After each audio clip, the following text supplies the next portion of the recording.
All right, anyway. Welcome back, AP. I have to deal with a bunch of turds sitting in front of me right now. Count them 1, 2, 3, 4, 5, 6. I don't really know you, but like 7. It's like the count on Sesame Street, like 7 turds. All right, anyway, yeah, maybe. All right, so where we left off in class today, we were talking about how all-out war has been declared by the French, right, on the HRE after the Declaration of Pillnitz, which is like, hey, we'll fight you if you don't be nice to Louis. But then the French decided to go and start winning wars, which is really impressive, which is not usually historically accurate. Now, anyway, quick fast forward, though. France is only ever going to lose one of these coalition wars, which is absolutely bananas, all right? Now, due to the fact that they don't even have a really firm government at the time, and they're actually trying to basically stop everyone from killing each other in the streets. But due to this whole warlike atmosphere, let me just move this. Due to this whole warlike atmosphere, stuff like that, rumors are going to begin to swirl Paris that the king is trying to subvert the Revolutionary Party and prevent France from being able to go to war effectively, right? So as these rumors actually swirl around Paris, what ends up happening is the Tuileries, where the royal family is under house arrest, actually is stormed. And stop showing me pictures of the hash-slinging slasher while I'm trying to do this. All right, so anyway, now rumors began to swirl Paris. The Tuileries is stormed in 1792. And what ends up happening actually, and that's the division of Poland. Poor Poland. Now, what ends up happening in the storming of the Tuileries, the royal family actually runs to the far end of the Tuileries to try and escape being killed by some of the revolutionary members of the new National Guard. Of course, Lafayette is still around doing his thing, and he actually talked down of storming the Tuileries when it originally happened.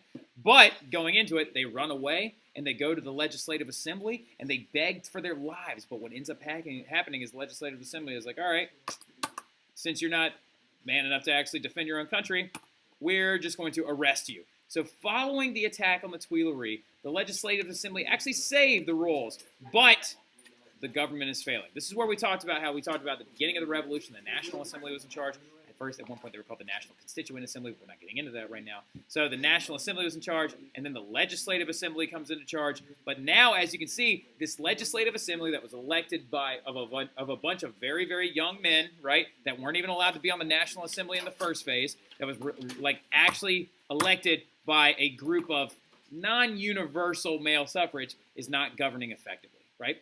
So to keep things more docile, you have the rise of this thing called the National Convention, which comes in about late 1792, early 1793, right? So the elections are held, and they're elected by universal male suffrage. Every man is now allowed to vote, and what ends up happening is a breakdown like this, okay? So you have 26% over on the left side are actually the radical Republicans known as, of course, the Mountain, or the Montagnard, right? So the Mountain, of course, known because they actually sat on higher benches up from everybody else, and they supported aggressive street violence, right? They control 26% of this new National Convention. And then you had 21% over on the far right, known as the Girondins, okay? The Girondins, okay?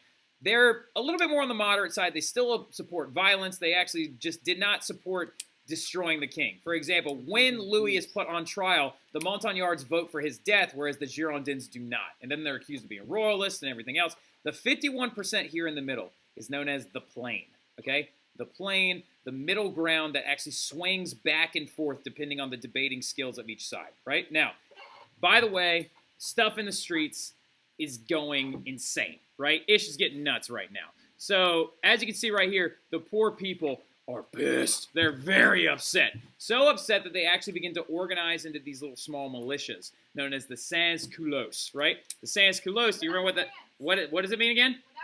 Well, without breeches, but yes, loosely translated in English, it means without pants, all right? So sans-culottes means without pants because the bourgeoisie members, as you can see on the right here, which were a part of that big National Assembly when the entire revolution actually broke out in its first phases, they wear these really, really tight knee breeches, right? They wear these things called knee breeches, very, very tight, very form-fitting, and they're a sign of the wealthy, right? Whereas the sans-culottes members did not. They wore trousers that were very loose-fitting and had a striped pattern on them to signify the fact that they actually were not a part of the aristocracy. They would oftentimes wear the red cap of the revolution, the tricolor cockade, carried weapons openly with them to try and basically poke fun at the old ways of the nobility when only the sword nobles were allowed to carry weapons openly in the streets.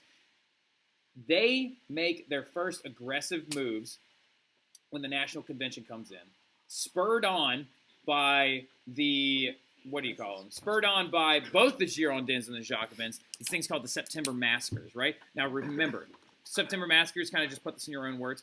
What happened on the September Massacres is France is in all-out open war.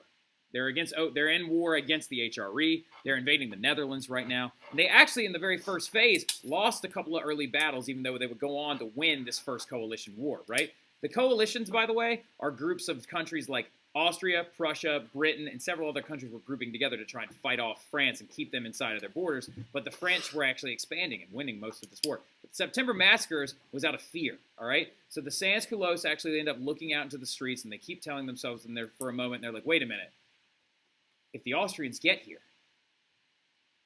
they could possibly go into the prisons, and if they go into the prisons, then there is a chance that they could recruit the enemies of the revolution to fight for their military. So what ends up happening is the sans-culottes members storm into the prisons and within 20 hours execute over 7,000 people in the streets.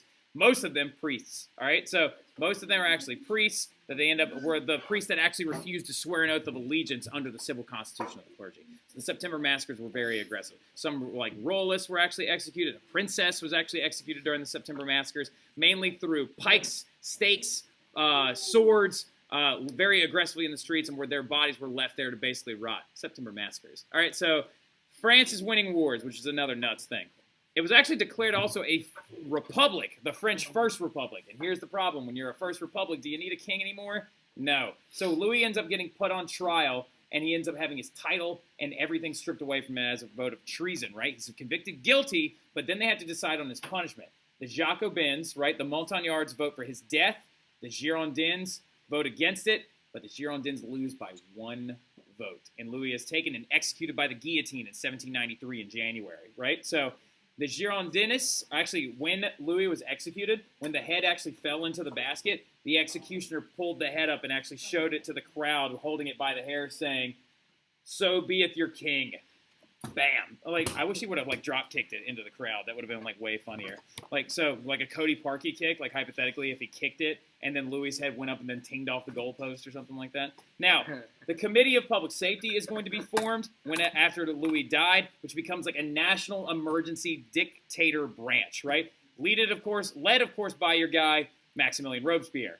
Counter-revolutionaries in the countryside of France are beginning to revolt because people are still starving. Things are getting crazy, right? Then, total war and the reign of terror, right? Go ahead and jot that down really, really fast. But what ends up happening is the Committee of Public Safety starts changing a lot of things. Because they realize after the September Massacres, they have to keep the sans-culottes happy. Because if they don't keep the sans-culottes happy, there's a good to solid chance that the Committee of Public Safety is going to end up what? Say dead. Dead. Say it really aggressively. Dead! There you go. Yeah, super dead, right? Like, they're going to end up dead just like all those priests in the prisons on the September Massacres that were murdered in the street. Yeah. Now, so they end up start changing a lot of things. They actually, first of all, like, did a lot of things towards the end of the revolution. Like, they made every single week only 6 days long. They abolished Sundays. It's very stupid. Yeah, like, so they changed the money of France. Like, they called them the assignats. They gave it, like, new money. They closed down Notre Dame and tried to turn it into a shopping mall. Tons and tons of different stuff that the Committee of Public Safety is going to do. One of the biggest things they tried to do is a planned economy, though. To try and not violate that just price, they started telling everybody you can only charge so much for bread. Because, of course, to keep the sans-culottes happy, you got to keep them well fed, right? So they called this stuff the bread of equality. White bread and pastries were outlawed because they were seen as something of the nobility, whereas the bread of equality was made of just whatever flour you could find. You know what I mean? So it was a dark bread, usually whatever flour you could find mixed together, right? Now, going forward, though, total war is also going on. So total war, next to that, really, really quick, write this down. All of a country's resources are going to support the war effort, right? So many of the poor in Paris are being hired to work in factories to create weapons and guns. A lot of the food that's being produced in the countryside is going to the military effort, which, of course, by this point, has a very rising upstart named Napoleon Bonaparte that's moving up through the ranks of this military. A lot of people call this, like, a little fledgling baby fetus socialism, right? Like very, very tiny little baby socialism is growing. And a lot of people in the historical community refer to it as emergency socialism because, of course, you have a planned economy, right? Only certain prices can actually exist for certain things. You're doing this to keep the poor happy, right? So ushers in this thing called the Reign of Terror.